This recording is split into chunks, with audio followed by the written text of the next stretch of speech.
गोष्ठी के आयोजक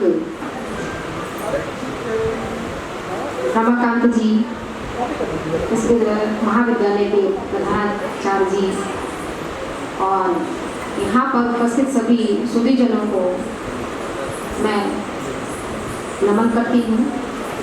इटावा ऐसी पावन भूमि है जहाँ पर अनेक साहित्यकारों ने जन्म लिया और हमें गर्व होता है कि इस पावन भूमि में मुझे भी अपनी सेवा का अवसर मिला। रीतिकाल इसी क्रम में रीतिकाल के कवि महाकवि देव आते हैं, जिन पर जो मेरा शोध का विषय भी है।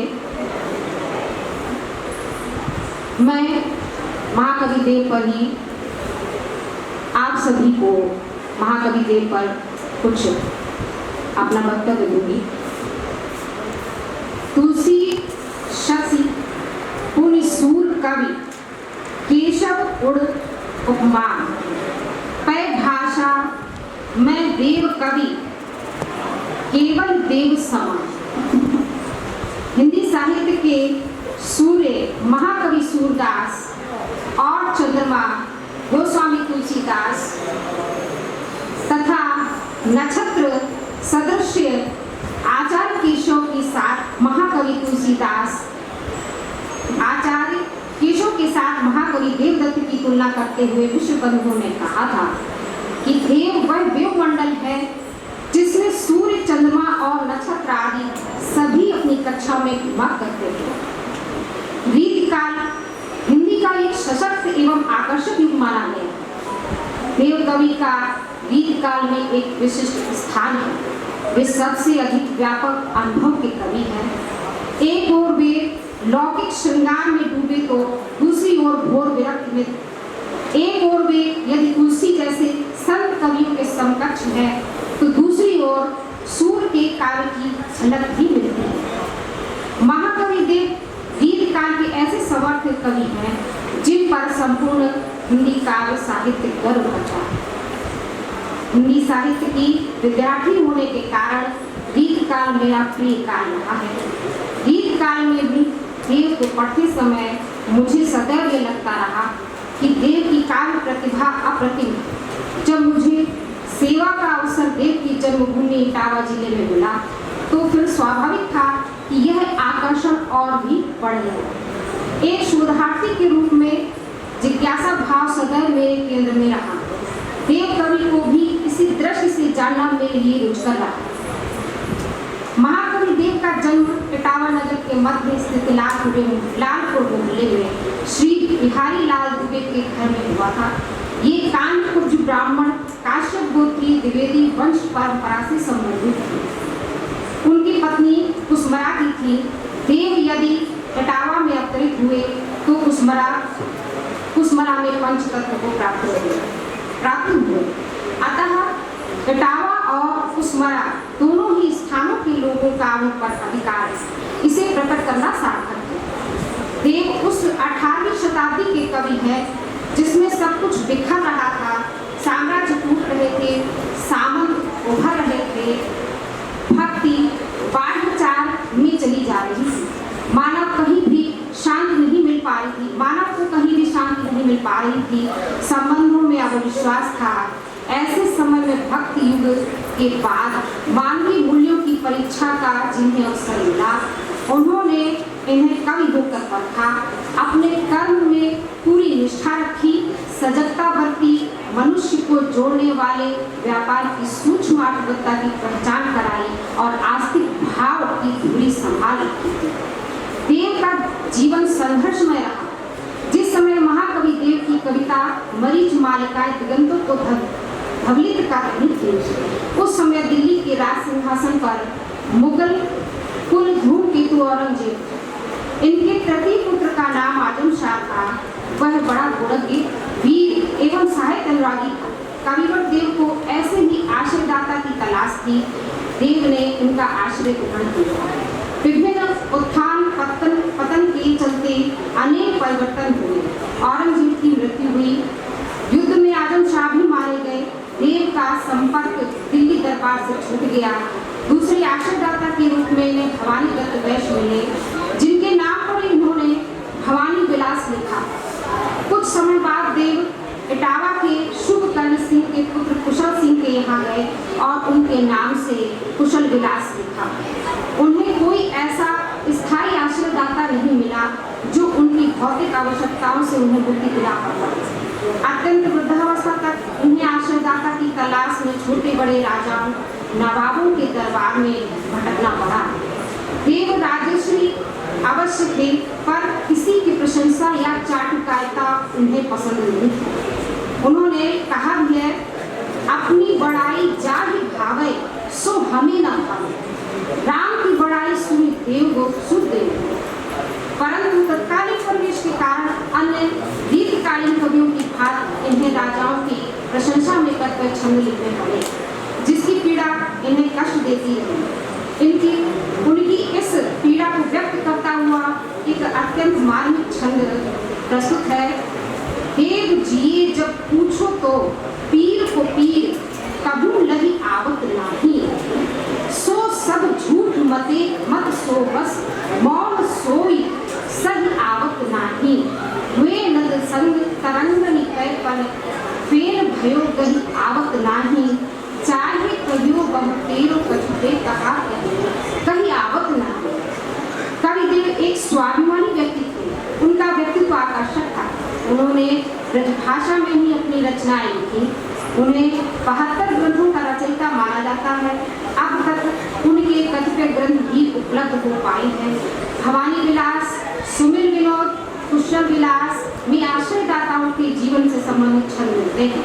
16 वर्ष की अवस्था में भाव विलास जैसे उत्कृष्ट ग्रंथ की रचना की और 94 वर्ष की अवस्था में सुख सागर तरंग ग्रंथ के माध्यम से श्रृंगार रस एवं नायिका भेद को सबके सबक रूप को प्रस्तुत किया। इतनी बड़ी उम्र में ग्रंथ का सफल निर्वाह करना कम प्रशंसनीय नहीं। देव का प्रौढ़तम ग्रंथ शब्द रसायन है, जिसमें उनके आचार्य रूप और कवि रूप दोनों के भव्य दर्शन होते हैं। प्रचुर रीति ग्रंथों के अतिरिक्त उन्होंने संगीत संबंधी ग्रंथ राग रत्नाकर श्री कृष्ण के चरित्र पर 150 छंदों का लघु खंड काव्य देव चरित्र, प्रबोध चंद्रोदय की शैली पर रचित पद्मय दार्शनिक नाटक, देव माया प्रपंच नाटक, जगत दर्शन, आत्मदर्शन, तत्व दर्शन और प्रेम पचीसी जैसी कृतियां भी लिखी। काव्य भाषा की उत्कृष्टता अपकृष्टता का आकलन उसके विविध आयामों के आधार पर होता है। काव्य में प्रयुक्त शैली, भाषा, अलंकार, मुहावरे, लोकोक्तियां, छंद, शब्द, शक्तियां काव्य भाषा के आयाम होते हैं। हमारे कवि देव के काव्य में उपयुक्त आयामों का पूर्णता निर्वाह हुआ। सूर, तुलसी, केशव, भूषण, बिहारी की भांति कवि देव की भाषा में भी ब्रज भाषा को महत्वपूर्ण स्थान मिला है। ब्रज भाषा में इनका यह छंद द्रष्टव्य है, जिसका एक एक शब्द कर्णप्रिय एवं सार्थक है। देखिएगा कि पावन पायल नुपुर मंजू बजे, कट किंकिर में धुनी मथुराई, सांवरे अंग लसे पटपीर, ये गुलसी बनमाल सुहाई, माथे किरीट बड़े कृत चंचल, मंदिर हसी मुख चंद जो भाई, जय जग मंदिर दीपक सुंदर, श्री ब्रज दुल्ह देव सहाय। काव्य की भाषा ऐसी होनी चाहिए कि कवि के भाव स्वतः ही प्रकट हो जाए, पाठक को लेखक या कवि के भाव तक पहुंचने में अल्पतम समय लगे। ऐसी काव्य भाषा को उत्तम काव्य भाषा कहा गया है। ऐसी काव्य भाषा को हमारे कवि देव ने अपने काव्य में प्रयोग किया।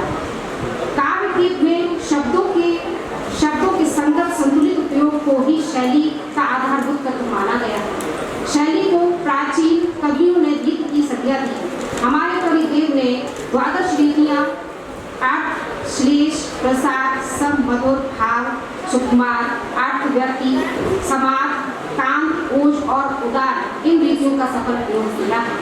अलंकार काव्य भाषा को सौंदर्य प्रदान करते हैं। देव की काव्य में अलंकारों का सफल प्रयोग हुआ है। कवि ने 39 अलंकार माने। मुहावरों की चाशनी से यदि किसी वाक्य को प्रयुक्त किया जाए तो उसका महत्व एवं उसकी विशेषता और भी बढ़ जाती है। कवि देव ने लोकोक्तियों की अपेक्षा मुहावरों का सबसे अधिक प्रयोग किया है। छंद भावोद्रेक तथा भावों की तीव्रता प्रदान करते हैं। कवि देव ने वर्णिक मात्रिक सभी छंदों का प्रयोग किया है। इन्होंने घनाक्षरी में 33 वर्णों की एक नवीन घनाक्षरी की उद्भावना की, जो नवीनता के कारण देव घनाक्षरी के नाम से प्रसिद्ध है। इस निरूपण में रस निरूपण में रीतिकालीन कवियों के मध्य देव का स्थान उच्च होता है। देव ने रीतिकालीन परिवेश के अनुसार श्रृंगार को विशेष महत्व दिया। श्रृंगार के संबंध में देव की अपनी मान्यताएं हैं, जिनकी महनीयता उन्होंने अपनी सशक्त वाणी का विनियोग करते हुए तर्क पुष्ट प्रमाणों द्वारा यथास्थल प्रस्तुत भी किया है। आज जो हिंदी साहित्य का विशुद्ध भंडार हमें प्राप्त है, वह ध्वनि परिवर्तन के कारण ही प्राप्त है। कविदेव ने स्वरों व्यंजनों में आगम लोक विपर्य का पूर्णता निर्वाह किया। देव का शब्द भंडार अत्यंत समृद्ध एवं विशद है। कवि के काव्य में तत्सम तद्भव विदेशज आंचलिक शब्द सुंदर एवं सार्थक है। रीतिकालीन शास्त्रीय परंपरा को मूल प्रेरणा संस्कृत काव्य शास्त्रों से ही मिली। देव ने रीतिकालीन कवियों की भांति लक्षण ग्रंथों की रचना की। उसमें उन्होंने शास्त्रीय परंपरा का पूर्ण रूप से पालन किया। देव ने नायिका भेंट इतने किए जितने किसी अन्य कवि ने नहीं किए। उनकी इन्हीं सब विशेषताओं को देखकर मिश्र बंधु ने उन्हें हिंदी का मम्मट कहकर आचार्य पद से विभूषित किया। जब हम प्राचीन अथवा देव के पूर्ववर्ती कवियों से कवि देव की तुलना करते हैं, तो स्पष्ट ही हम पाते हैं कि देव की मौलिक विवेचना केशव आदि कवियों से भी श्रेष्ठ है। देव प्रतिभावान कवि थे, उनमें आचार्यत्व के गुण व विशेषताएं थी। पूर्ववर्ती कवियों में यद्यपि उन्हें सम्मानीय पद नहीं मिला, परंतु परवर्ती कवियों ने उनको आदरणीय पद प्रदान किया। उनकी कार्य प्रतिभा को परखा। यही नहीं, घनानंद, बोधा, ठाकुर, मुखारीदास, बेनी प्रवीण, पद्माकर जैसे कवियों ने उनकी मौलिक उद्भावनाओं भावों को ग्रहण करने का साहस भी किया। देव की प्रशंसा करने वालों में मिश्र बंधु भागीरथ मिश्र ही नहीं थे, अपितु शिव सिंह सरोज के रचयिता शिव सिंह भी हैं। देव के विषय में उनका मत है, यह महाराज अद्वितीय अपने समय के धाम मम्मट के समान भाषा काव्य के आचार्य हो गए। शब्दों में ऐसी समाई कहाँ है जिनमें इनकी प्रशंसा की जा सके। एक स्वाभिमानी व्यक्ति के लिए अपने अनुकूल परिवेश वातावरण मिलना बहुत कम संभव होता है। देव ने अनुकूल परिस्थिति की तलाश करते हुए विभिन्न संघर्षों को झेलते हुए हिंदी साहित्य को जो साहित्य संपत्ति दी है, वह अमूल्य और अक्षय है। देव अपने काल के सर्वश्रेष्ठ कवि एवं आचार्य थे। धन्य है यह इटावा नगरी जहाँ देव जैसे कवि पैदा हुए। आप सभी का बहुत बहुत आभार जो मुझे यहाँ पर अपना वक्तव्य पेश करने के लिए